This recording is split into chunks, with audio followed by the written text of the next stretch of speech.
Pregnant सास।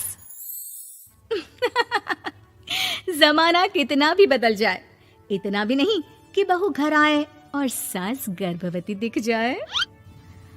देखो मीरा, माँ का पूरा ख्याल रखना है, उनसे अब काम नहीं होता है। क्यों, क्या हो गया है? तुम्हारी माँ तो हट्टी कट्टी दिख रही है, पूरी शादी में घोड़ी की तरह नाची है, अब क्यों काम नहीं होता उनसे? वो माँ प्रेग्नेंट है ना, बच्चा होने वाला है। मैं कभी भी भाई बन जाऊंगा इस साल के अंत तक। क्या बोल रहे हो? वो सर पर हाथ रखकर बैठ जाती है। यार पहले क्यों नहीं बताया? कैसा मजाक है ये? झूठ बोल रहे हो ना? हाँ झूठ बोल रहे हो ना? तभी ससुर की आवाज आती है। बहू पानी गर्म कर दे, तेरी सास को दवाई देनी है। समय पर दवाई ना दी तो परेशानी हो जाएगी।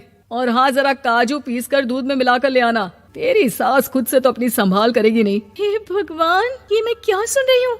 ये ससुर जी को क्या हो गया है? मैं क्या सोच कर आई थी? हाय रे, मैं तो किसी को मुंह भी नहीं दिखा पाऊंगी। अब ये रोना धोना बाद में करना, पहले गर्म पानी कर दो, माँ को दवाई देनी होगी। और हाँ, रात को माँ के पैरों में तेल लगा देना। बहू को गुस्सा आ जाता है, वो बड़बड़ करती किचन में जाती है जहाँ उसका ससुर खड़ा होता है। एक बड़ी जिम्मेदारी है हम सबके सर ऊपर, इस उम्र में माँ बनना खतरे से खाली नहीं होता। हाँ हाँ पता है, तो क्यों बन गई माँ? अरे खतरे से कम नहीं है तो क्या जरूरत थी लल्ला पैदा करने की? कैसी बात कर रही हो बहू? क्या तुम खुश नहीं कि घर में एक नया मेहमान आएगा, छोटे छोटे पैरों से पूरे घर में घूमेगा? पिताजी ये हाथ जोड़े आपके, आप यहाँ से जाओ, ये शायरी बाद में बताना, अभी मैं पानी गरम करके थर्मस में दे देती हूँ। सारा दिन पिलाते रहो गरम पानी। और हाँ, ये बच्ची की बात बार बार मुझसे कोई नहीं करेगा। बहू का पारा अब चढ़ा ही रहता था। वो काम तो सारा करती, लेकिन किलस किलस कर। मीरा सारे काम से फुर्सत पाकर बैठी होती है कि माँ का फोन आ जाता है। बेटा बहुत बड़ी जिम्मेदारी है तेरे सर पर, अच्छे से निभाना। ससुराल में हर किसी को खुश रखना वैसे तो मुश्किल है, लेकिन भगवान ही हिम्मत देता है बहू को हर कुछ सहकर सबको खुश रखने की। क्या बड़बड़ किए जा रही हो माँ? जानती भी हो कि यहाँ क्या चल रहा है? मेरी सास, अरे तेरी सास तो देवी है देवी। कितने खुश हो रहे थे सारे तेरी सूरत देख देख कर। पता नहीं जैसे बहू नहीं कोई मन मांगी मुराद मिल गई हो उन लोगों को। अरे बात तो पूरी सुनो। मन मांगी मुराद तो पूरी हुई है। अरे मेरी सास को बच्चा होने वाला है, प्रेग्नेंट है वो। क्या बकवास कर रही है मीरा? ये बात किसी को कहना मत। मुझे तो बता दिया, लेकिन अब अपनी जबान सिल ले। कहाँ है तेरी सास? बात तो करा मेरी। पूछू जरा, पोता पोती खिलाने की उम्र में खुद का बच्चा खिलाने का शौक कहाँ से आ गया? और आया भी तो बताना तो चाहिए था।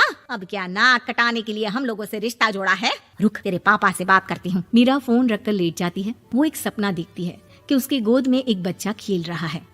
भाभी की गोद में कितना खुश दिख रहा है ना, लग ही नहीं रहा कि भाभी है। मैं तेरे लिए क्या लाया हूँ, सोने की बालियाँ। तेरी शादी में तो मैं बुढ़ा हो जाऊंगा ना। अरे कैसी बात कर रहा है बेटा, इसकी जिम्मेदारी तो तू ही लेगा।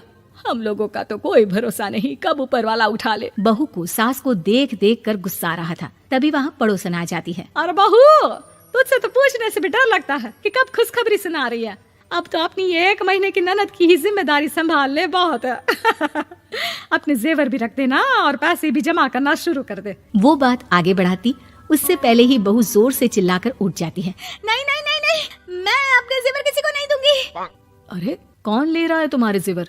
तुम औरतें भी ना सपने में भी जेवर ही संभालती रहती हो। मैंने जो सपना देखा है ना, सुनोगे तो होश उड़ जाएंगे।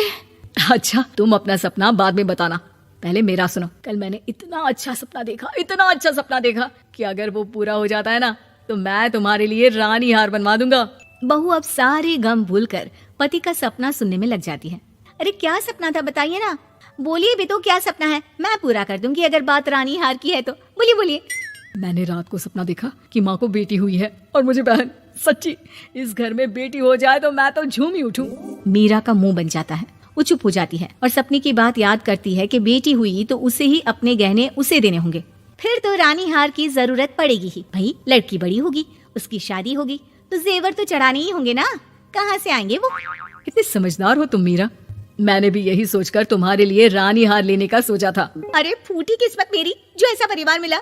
मेरे पापा की तो मैं अभी क्लास लगाती हूँ, जो सब जानते हुए भी ऐसे परिवार में मेरी शादी कर दी। बहू पिता को फोन लगाने ही वाली होती है कि ससुर की फिर से आवाज आती है। बहू गरम पानी ले आ जल्दी, थर्मस में खत्म हो गया है। बाद में खबर लेती हूँ मैं पापा की, पहले सास को गर्म पानी दिया हूँ।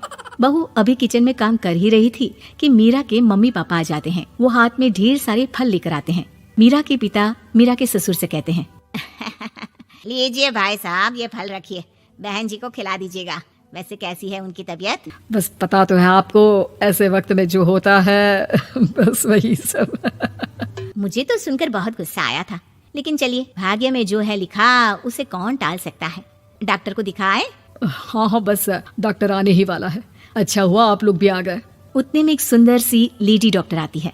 पेशेंट कौन है आप? अरे नहीं जी, मैं तो बहू हूँ इस घर की। मैं तो अभी सोच भी नहीं सकती पोता या पोती के बारे में। अभी तो मेरी सास ही। अरे चुप हो जाना, देख तो ले, डॉक्टर है ये, किसी के भी सामने गुस्सा फोड़ देती है। डॉक्टर कमरे में जाती है और थोड़ी देर बाद बाहर आ जाती है। पीछे से सास भी निकल आती है। हे भगवान, इतना दुख तो किसी को भी ना दे जितना मुझे दिया है। देखिए बहन जी, आप लोगों को तो ये सोचना भी नहीं चाहिए था। वही तो मैं भी कह रही थी कि आप लोगों के लिए तो सोचना भी गुनाह है, लेकिन अब पछताए होत क्या जब चिड़िया चुग गई खेत। डॉक्टर वहाँ से चली जाती है। मैं माँ नहीं बन सकती, मैं प्रेग्नेंट भी नहीं हूँ। ये कैसे? तुम तो बोल रही थी कि अरे वो गैस का दर्द था और पेट भी गैस से फूल रहा था।